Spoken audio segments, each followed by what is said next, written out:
સવારે જાગતી વખતે બોલવાનો શ્લોક છે, કરાગ્રે વસતે લક્ષ્મી કરમૂલે સરસ્વતી કર મધ્યે તુ ગોવિંદ પ્રભાતે કર દર્શનમ.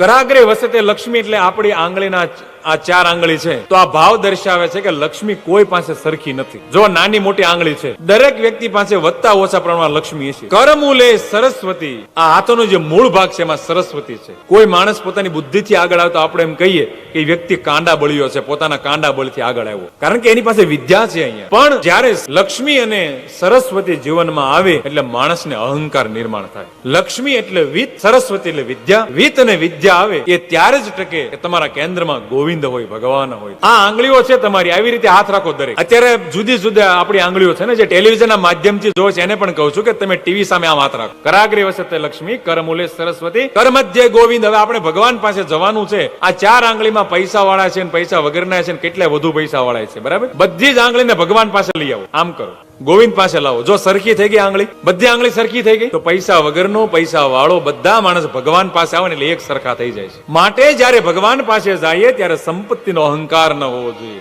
વિદ્યાનો અહંકાર ન હોવો જોઈએ. ગોવિંદ પાસે બધા જ સરખા, માટે ભગવાનને બધું